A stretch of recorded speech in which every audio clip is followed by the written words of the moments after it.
ಇದೀಗ ರಷ್ಯಾ ಅಧ್ಯಕ್ಷ ಪುತಿನ್ ಅವರಿಗೆ ನಮ್ಮ ಪ್ರಧಾನಿ ಭಾರತ ಭಾಗ್ಯವಿಧಾತ್ರ ಶ್ರೀ ಮೋದಿಜಿಯವರು ರಷ್ಯನ್ ಭಗವದ್ಗೀತೆಯನ್ನು ಕೊಟ್ಟದ್ದನ್ನು ನಾವು ವಿಶೇಷವಾಗಿ ಅಭಿನಂದಿಸ್ತಾ ಇದ್ದೇವೆ.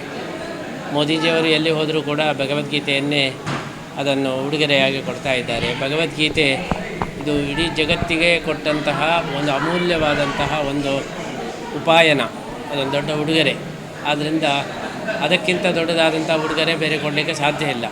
ಮೋದಿಯವರು ಅದನ್ನು ತಿಳಿದು ಕೊಟ್ಟದ್ದಕ್ಕೆ ನಾವು ಮೋದಿಯವರನ್ನು ಈ ಸಂದರ್ಭದಲ್ಲಿ ವಿಶೇಷವಾಗಿ ಅಭಿನಂದಿಸ್ತಾ ಇದ್ದೇವೆ.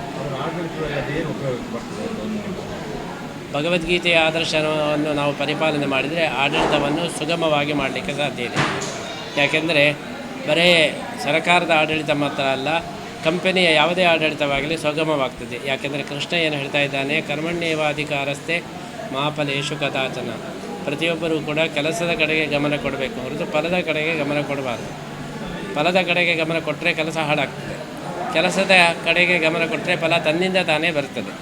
ಈ ಒಂದು ಸಿದ್ಧಾಂತವನ್ನು ಪ್ರಚಾರ ಮಾಡಿದರೆ ಕೆಲಸಗಳೆಲ್ಲ ಒಳ್ಳೆಯ ರೀತಿಯಲ್ಲಿ ಆಗಲಿಕ್ಕೆ ಸಾಧ್ಯ.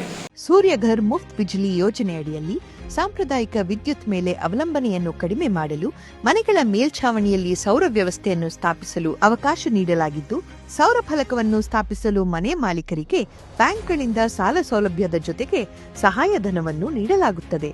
ಸೌರ ಫಲಕಗಳನ್ನು ಸ್ಥಾಪಿಸಲು 30,000ದಿಂದ 78,000ದವರೆಗೆ ಸಹಾಯಧನ ನೀಡಲಾಗುತ್ತದೆ. ಹಿಂದೆ ಸೂರ್ಯಘರ್ ಮುಫ್ತ್ ಬಿಜ್ಲಿ ಯೋಜನೆಯಡಿ ನೋಂದಾಯಿಸಿಕೊಳ್ಳಿ.